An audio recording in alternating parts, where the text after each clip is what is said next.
another important topic right now is cross-platform measurement. Can you talk about what you're working on and what Nielsen is working on in this area? So Nielsen has very robust and industry-leading offerings in the television audience measurement space, of course, but also in online and in the mobile measurement space. Over the last 2-3 years, we've been very busy trying to connect the dots across the different screens. Online and mobile were connected about 2 years ago, so our clients can now see the interplay between the internet on the PC and usage coming through a mobile device.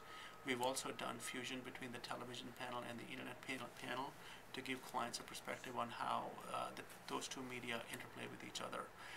More recently, we've announced, and we are in the process of rolling out the internet meters from our internet panels in our national television panel. We expect that to be completed by fall of this year, and that will allow us to provide a comprehensive view of television viewing and internet surfing for the same individuals in the same households, and have clients the ability to understand the interplay between the two media. And that will be one step, and then we'll obviously look to incorporate mobile within that, which we are already testing. We do have a convergence test lab where we do have homes where we are electronically capturing their TV viewing, internet surfing, and mobile activity. And based on the successful completion of testing there, we would look to introduce three-screen measurement, electronic three-screen measurement also in our panels. How large is the sample size TV Internet, and how large is the sample size TV Internet mobile at this time? So the TV panel is about 20,000 homes. We know that in the US about 70% of homes have internet access, so that would translate to about 15,000 homes in our television panel having internet access. Based on our testing and our experience, we are expecting about around half the homes to install the internet meters, which would bring us to about 7,000 to 8,000 households. And when you look at it from a person's level, it's anywhere between 15,000 to 20,000 people that we will be tracking both television and internet activity for.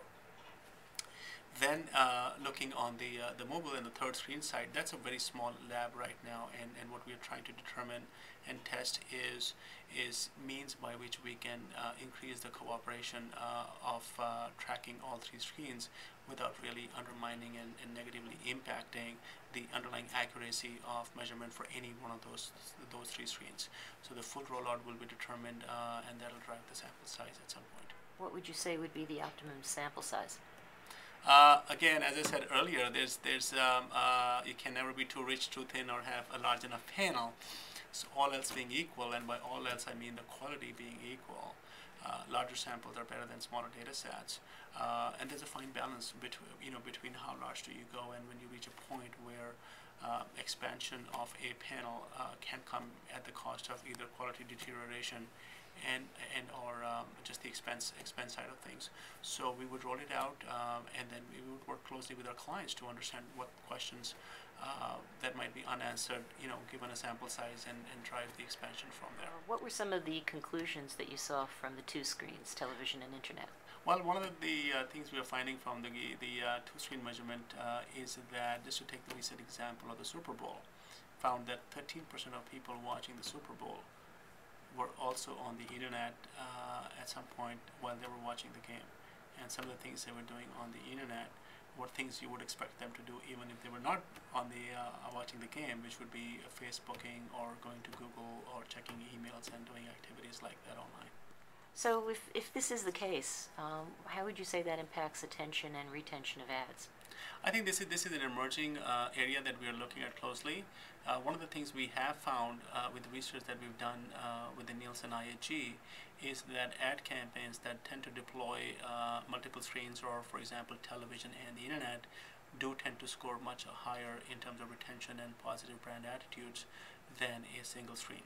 Well, we continue to keep looking at this area and developing more research on how the screens interplay with each other, both from a branding perspective and also a customer retention perspective.